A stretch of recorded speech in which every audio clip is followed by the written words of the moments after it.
The rejected Omega girl no one wanted, but the Alpha King chose her at the auction. The night sky above Nithris' kingdom was dark like spilled ink across broken glass. Cold wind moved through the narrow streets, whispering through iron gates and cracked stone walls. In this kingdom, freedom was something only the rich could buy, and love was something that only the cursed could feel deeply. In the underground market, far below the royal city, candles burned with weak yellow light. Their flames flickered like frightened hearts. People from noble families and dark secret societies gathered in silence. They were not here for trade of normal goods. They were here for something much darker. They were here for souls. The auction hall was built inside an old abandoned temple. The walls were carved with forgotten symbols of magic and ancient wars. Nobody remembered which god had once been worshipped here. Now the temple only remembered pain, fear, and power. On the stage stood a young girl. Her wrists were chained lightly, not because she would run away, but because the kingdom believed in showing dominance over unwanted souls. Her hair was long, silver-white like moonlight trapped inside snow. Some people believed silver hair was a sign of magic. Others believed it was a sign of bad luck. She was known as the rejected Omega girl, but her real name was Lyra. She did not cry. She did not struggle. Her eyes were quiet like deep oceans during a storm. She had learned long ago that crying only made people more cruel. So she stood straight, breathing slowly, controlling the fear inside her chest. The auction master spoke loudly. "Tonight we present a rare Omega bloodline female, strong emotional magic resonance, good for royal experiments or royal service." The crowd laughed softly. Omega bloodlines were both feared and hated in Nithris. They were believed to carry unstable magic. Some people said Omegas could heal emotions. Others said they could destroy kingdoms if their hearts broke too deeply. But nobody wanted to buy Lyra, not because she was weak, but because she was dangerous in ways that could not be controlled. A nobleman raised his hand lazily. "Why is she rejected?" he asked. The auction master smiled. "She was born in a pack village. Her own people sold her because they feared her emotional magic. Omega abilities sometimes grow stronger when they feel rejection. Nobody wanted to risk raising a girl who could control hearts, memories, or dreams." The crowd became quieter. Some were interested now, not because they wanted her as a person, but because they wanted her power. Lyra remembered her childhood in flashes of pain. She remembered being a child who could feel other people's emotions like they were storms inside her own body. When her pack members felt anger, she felt burning heat in her chest. When they felt sadness, she felt drowning cold. One night, when she was 10 years old, her emotional magic accidentally calmed an angry war chief during a negotiation. The chief believed she was trying to control him. The next morning, she was sold. She had been passed from merchant to merchant like forgotten jewelry. Until tonight, the auction continued. Starting bid 50 gold coins, silence, 40.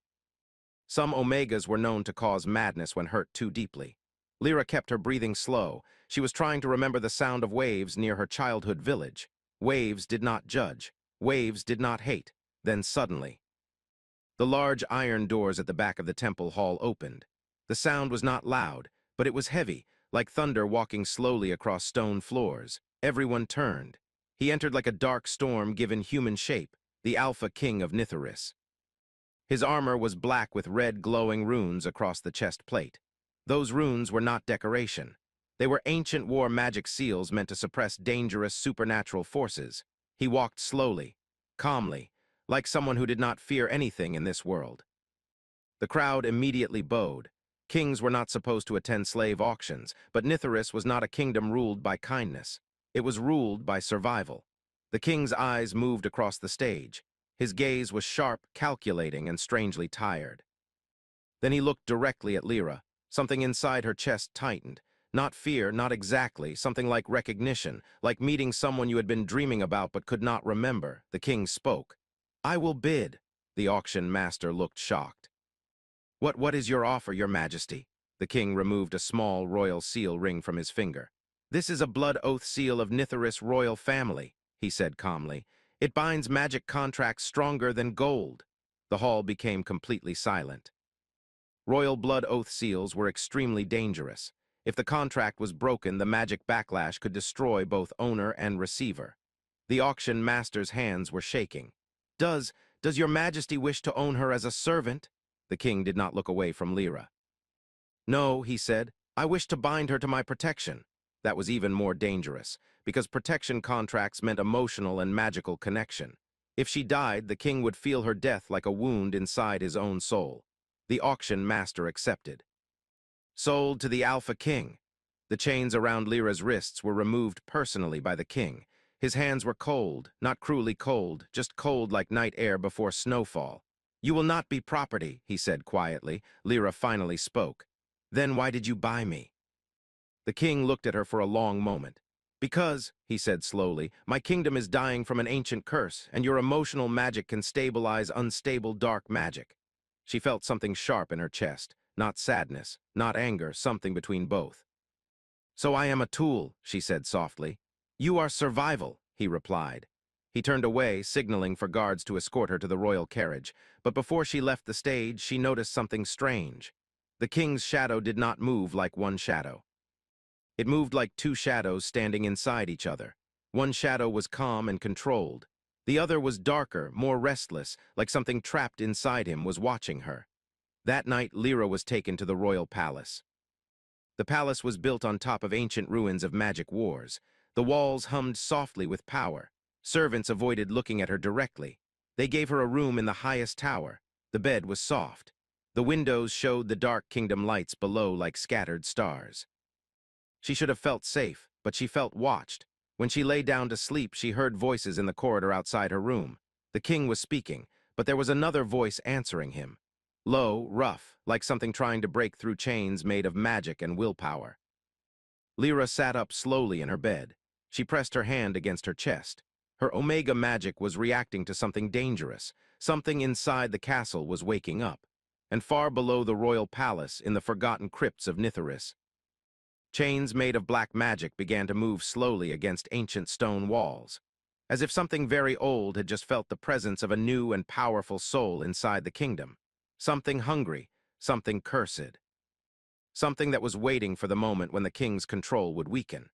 And outside, the wind howled like it was warning the kingdom that fate had just started writing a dangerous love story. Because the king had bought a girl he did not fully understand. And the girl had been sold to a king who was fighting two wars at once, one against enemies outside, and one against the darkness inside himself. That night, Lyra did not sleep. Because in the silence of the royal tower, she heard someone whisper her name from somewhere deep inside the castle walls. And the voice sounded like it had been waiting for her for a very long time. The night after the auction felt heavier than usual inside the kingdom of Nitharis. The wind moved slowly through the tall towers of the royal palace, like it was carrying secrets it did not want to share. Inside the highest tower of the palace, Lyra sat near the window. The moon was full that night. Its light fell across the kingdom like cold silver water. From her window, she could see the distant lights of the city below. People were still awake. Traders were closing their shops. Soldiers were walking along the walls, guarding the kingdom from enemies outside. But Lyra felt that danger was not only outside. It was inside the palace. Since she had arrived, she had felt strange emotional magic waves in the air. Sometimes they felt like anger, sometimes sadness, sometimes something darker like fear mixed with hunger. Omega magic was sensitive to emotions. It could feel hidden feelings around it like weather changes, and the palace was full of pain. Lyra stood up slowly and walked toward the door. She did not know why, but something inside her chest kept pulling her toward the lower floors of the palace. She opened the door quietly and stepped into the corridor. The palace corridors were long and quiet at night. Only a few magic lamps burned on the walls. The light from those lamps moved slowly, like breathing fireflies. She walked carefully, barefoot on cold stone floors. She followed a sound. It was very soft at first, like someone breathing heavily in pain. Then it became louder, like chains moving against stone. The sound came from below the palace, from the old royal crypts. The crypts were forbidden to most people. Even royal servants avoided them. Old legends said the crypts were built on top of ancient battle magic ruins. Some said dangerous magic creatures were sealed there long ago. But Lyra kept walking. Her Omega magic was reacting strongly now. Her heart was beating faster. Not from fear, from connection, like something inside her was answering something else inside the palace. Finally, she reached the heavy iron door leading to the crypt stairs. The door was not locked. She pushed it open slowly. Cold air moved up from the darkness below. The air smelled like old stone, dried herbs, and ancient magic. Lyra started walking down the stairs. The stairs were long, very long. The deeper she went, the darker it became.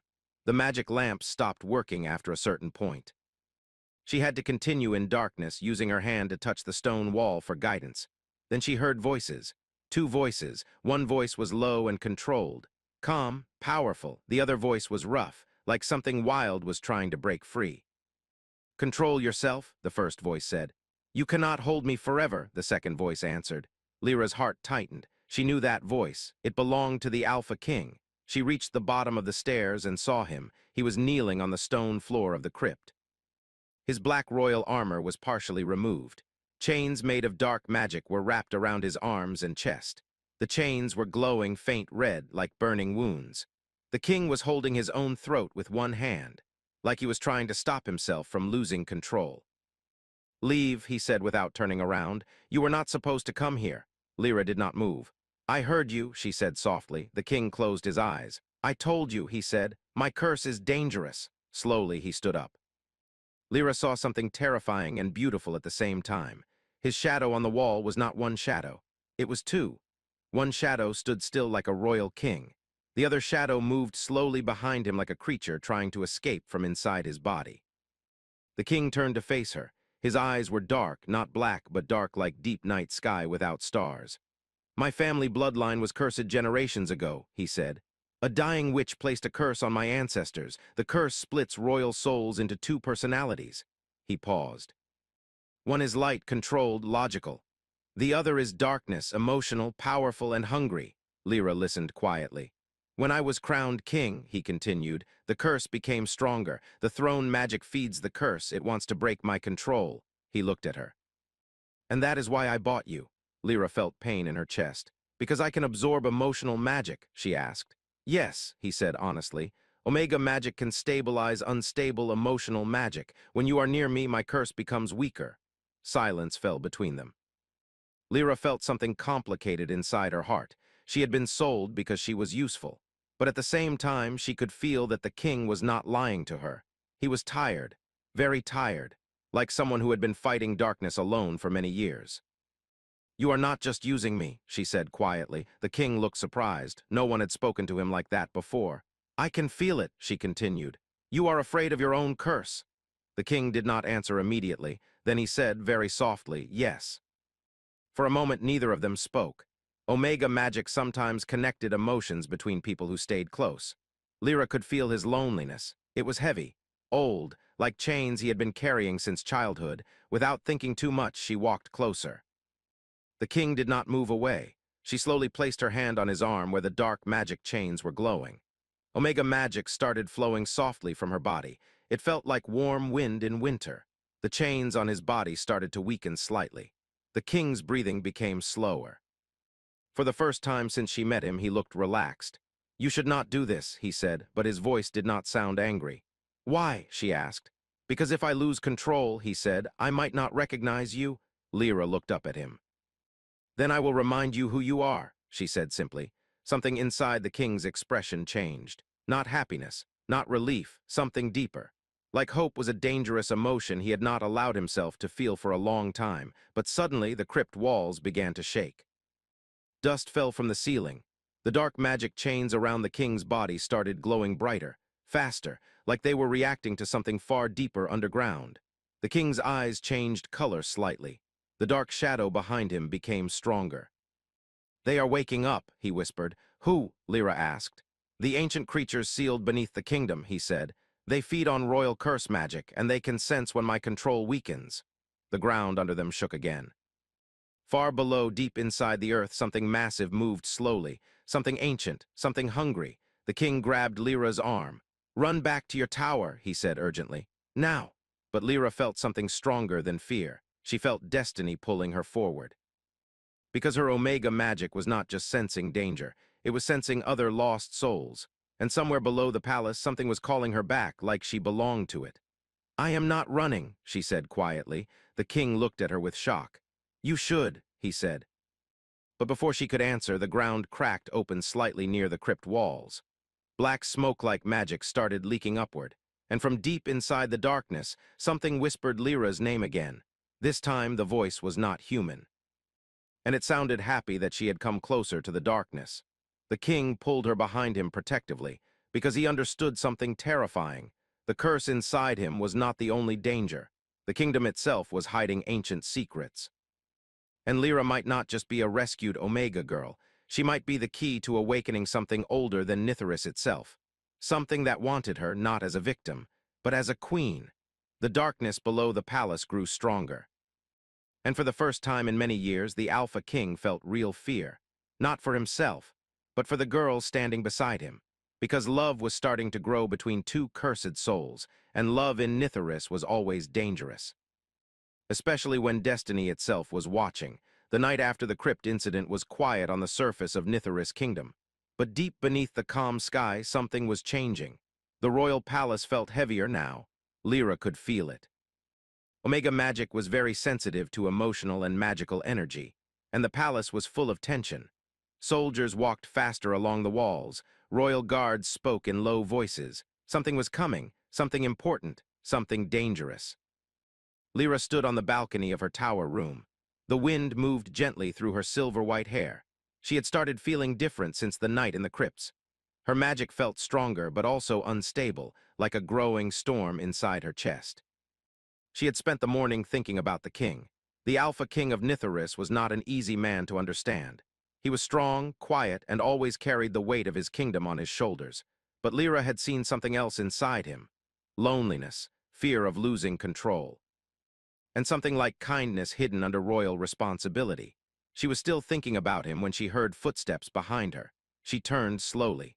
The king was standing in the doorway of her room. He was wearing simple royal clothes instead of armor. That surprised her. Kings usually wore armor or royal robes to show power, but today he looked more like a tired man than a king. "You should not stand near open windows," he said quietly. "The wind is strong tonight." "I like the wind," Lyra said. "It feels free." The king did not smile, but his eyes softened slightly. There was silence between them for a few moments. Then he spoke. "There is something you need to know." Lyra felt her chest tighten slightly. The king walked closer but stopped a few steps away. He respected her personal space. That was unusual for a king. "My royal advisors discovered something about your bloodline," he said. Lyra's heart started beating faster. "What did you find?" she asked. "You are not just an Omega girl," he said slowly. "Your bloodline is very old." Older than Nithris Kingdom itself. Lyra felt cold. "I was born in a pack village," she said. "My family sold me because they feared my magic." "Yes," the king said, "but your bloodline does not belong to that village." He took a deep breath. "You are the last descendant of the Moon Empress bloodline." Silence filled the room. Lyra did not speak at first. She could not process the words. The Moon Empress was a myth in many kingdoms. Some believed she was a goddess of magic. Others believed she was a real queen from ancient times who ruled over forgotten supernatural lands. "I don't understand," Lyra said finally. "The Moon Empress bloodline had powers connected to emotional magic and nature magic," the king explained. "Your Omega abilities are not random, they are inherited." He paused. "But your bloodline was hunted and destroyed centuries ago." Lyra felt pain in her chest. "Why?" she asked quietly. "Because your ancestors had power to control ancient supernatural creatures," the king said. "Some kingdoms feared that power, so they started wars to destroy the bloodline." Lyra looked down at her hands. She felt strange, not shocked, not scared, more like lonely in a new way. "I was sold because I was dangerous," she said softly. "Yes," the king said. He looked at her carefully. "But there is more." Lyra looked up. "Your bloodline is not only powerful," he continued. "It is also connected to the ancient creatures under Nithris Kingdom." Her heart stopped for a moment. "The creatures I felt in the crypts," she said. "Yes." The king walked closer now. "They are not just monsters," he said. "They are ancient spirits sealed after an old magical war. They were once servants of the Moon Empress bloodline." Lyra felt a strange pull inside her chest, like something inside her was waking up slowly. "And they are calling me," she said. The king nodded. "That is dangerous," he said. "If they fully awaken, kingdoms could fall into chaos." Lyra felt fear, but she also felt something else, curiosity, because she could feel emotional echoes from those ancient creatures. Not anger, not hatred, loneliness, like they had been trapped for centuries without freedom. Suddenly, loud footsteps ran through the palace corridors outside. Then a guard knocked heavily on the door. "Your Majesty," the guard shouted. "The northern borders are under attack." The king's expression changed instantly. "What kind of attack?" he asked sharply. "Supernatural creatures," the guard said. "They are moving toward the capital city walls." The king turned toward Lyra. "They are coming for you," he said. She felt fear but also determination. "I am not hiding," she said. The king studied her face for a long moment, then he nodded slowly. "Then you will stand beside me," he said. They went to the royal battlefield walls together. The night sky was darker now. Thick black clouds moved quickly above the kingdom. Lightning flashed far in the distance. From beyond the city walls, Lyra saw them. Supernatural creatures. Some had wings, some had large animal forms, some looked like shadows with glowing eyes. But they were not attacking immediately. They were waiting for something. Then one creature stepped forward. It was larger than the others. Its body was made of dark shadow magic, but its eyes were silver like moonlight. It spoke in a deep voice inside Lyra's mind. "Child of the Moon Empress," the creature said mentally. "Return to us." Lyra felt emotional pressure inside her chest. Sadness, longing, freedom. The king stepped closer to her protectively. "You do not have to go with them," he said quietly, but Lyra was shaking slightly. "They are not attacking," she said. "They are asking." The creature spoke again inside her mind. "We were once protectors of your bloodline," it said. "We were betrayed and sealed underground. We do not want war, we want freedom." Lyra looked at the king. "I can feel their emotions," she said. "They are not lying." The king was silent. He knew something terrible. If the creatures were released, they could become uncontrollable. But if they stayed sealed, they would continue suffering. It was a choice between safety and freedom, between fear and mercy. Then suddenly the king removed his royal crown. He placed it in Lyra's hands. "What are you doing?" she asked. "You must choose," he said. "You are their bloodline heir, not me, not the kingdom." Lyra felt tears forming in her eyes. She looked at the creatures beyond the walls. Then she spoke loudly. "I do not want war," she said, "but I will not allow suffering either." Her omega magic spread through the wind like silver light. The creatures reacted immediately. They felt calm, hope. The ground beneath the kingdom started shaking again, not violently. Slowly, like something ancient was waking up. The king grabbed Lyra's hand because he realized something terrifying. Her magic was not just calming creatures. She was starting to unlock the ancient seal beneath the kingdom. And if the seal broke completely, something far more powerful than creatures would awaken, something that could change the fate of Nitharis forever. The king looked at her with fear and love mixed together. "Stop," he said softly, but Lyra shook her head. "I cannot," she said, because she could hear voices calling her from deep underground, calling her queen, calling her home. And in the darkness below the kingdom, ancient magic chains started breaking slowly one by one. The war was not coming. It was already beginning. And Nitharis' kingdom was standing on the edge of an ancient destiny that no one could escape. Not the king, not the girl, and not the dark secrets sleeping beneath the earth. The kingdom of Nitharis stood on the edge of war and destiny. The night sky above the capital was filled with dark clouds moving slowly like giant shadows watching the world below. Lightning flashed far in the distance, but no rain had fallen yet. It felt like the world was holding its breath. On the battlefield walls of Nitharis, soldiers stood in silence. Their armor reflected the pale moonlight. None of them spoke loudly. Even the horses were quiet, as if they could feel that something ancient was about to awaken. Lyra stood beside the Alpha King. The wind moved around her like soft whispers. Her silver-white hair moved slowly behind her like flowing moonlight. Her heart was beating fast, but she was not afraid. Not fully. Fear and courage were mixed inside her chest like two fighting storms. Below the kingdom, deep inside the earth, magic chains were breaking slowly. Lyra could feel it. Her omega bloodline was waking ancient spirits. Not violently, not with anger, with longing. The supernatural creatures outside the city walls had stopped moving. They were waiting. Watching, their silver eyes reflected Lyra's magic light. The Alpha King stood close to her, not as a ruler, but as someone who wanted to protect her. "You can still stop this," he said quietly. Lyra shook her head. "I cannot stop destiny," she said. "But I can choose how it ends." The king looked at her carefully. Since the day he bought her at the auction, he had changed. His curse was still inside him. The dark and light souls inside his body still fought each other, but Lyra's presence had made his curse weaker. Love was dangerous magic in Nitharis, but it was also powerful. Suddenly, loud cracking sounds came from beneath the city. The ground started shaking slightly, not like an earthquake, more like something huge was trying to wake up slowly after sleeping for centuries.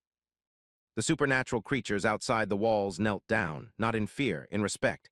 Then the leader creature spoke inside Lyra's mind. "Child of the Moon Empress," it said, "open the seal, free us." Lyra closed her eyes. She felt memories she had never lived. Ancient temples under moonlight, queens wearing silver crowns, creatures protecting magical kingdoms. Peaceful nights filled with magic songs. Then she felt pain, wars, betrayal, fear, kingdoms hunting her ancestors. Bloodline magic being destroyed because it was too powerful to control. Her chest felt heavy. She opened her eyes slowly. "I will free you," she said aloud. Soldiers on the wall became nervous. Some raised their weapons slightly. They did not trust supernatural creatures.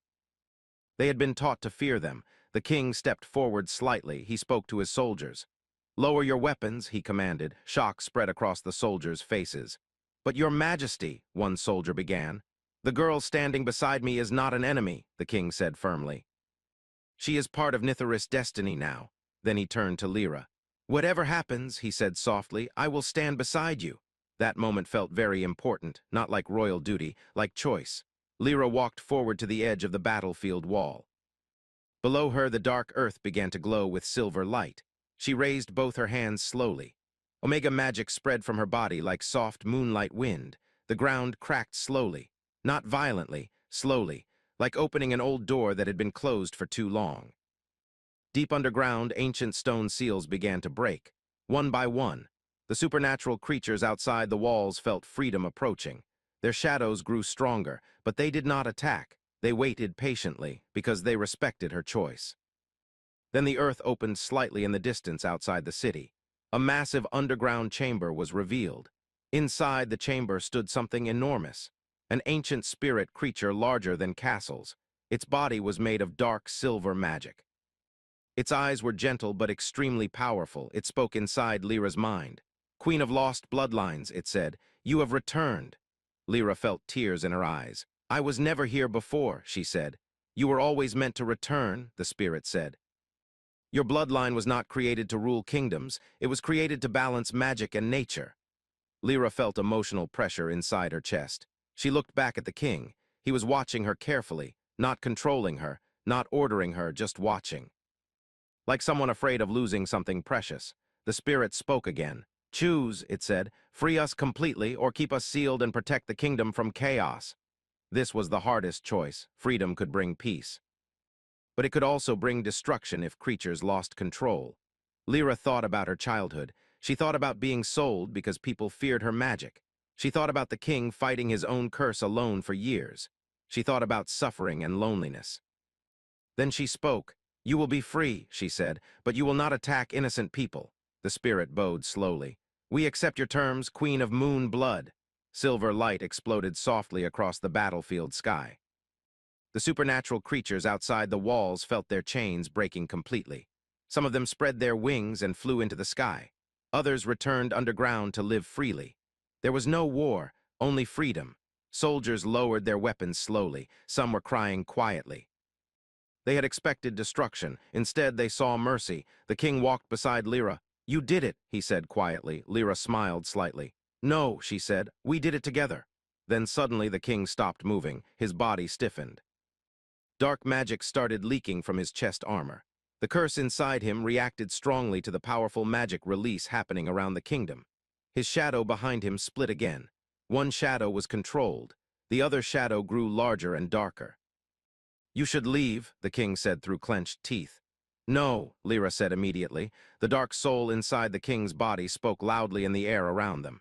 "You are the key," it said to Lyra. "If I destroy her, I can control the king completely." Dark magic exploded outward. Soldiers moved backward in fear. The king was fighting internally, trying to control the curse. Lyra stepped forward. She placed both her hands on his chest. Omega magic flowed into him like warm light. She did not fight the darkness. She balanced it. Light and dark magic began stabilizing inside his body. The king fell to his knees slowly, breathing heavily. For the first time in his life, he felt peace inside his curse. "You saved me," he said quietly. "No," Lyra said gently. "You chose to fight for yourself." Night slowly turned lighter, not because morning had arrived, but because destiny had changed. Nithir's kingdom would never be the same again. The supernatural creatures had gained freedom. The cursed king had begun healing, and the rejected Omega girl was no longer rejected. She was not property, she was not a weapon, she was not just a survivor. She was the balance between worlds. Years later, people would tell stories about that night. They would say a queen of moonlight stood on the battlefield and chose mercy over destruction. And they would say the king of Nithirus learned that love was not about ownership. It was about standing beside someone even when darkness tried to pull you apart. That night, Lyra and the king stood together on the palace wall, watching the new future of their kingdom slowly rise under silver moonlight.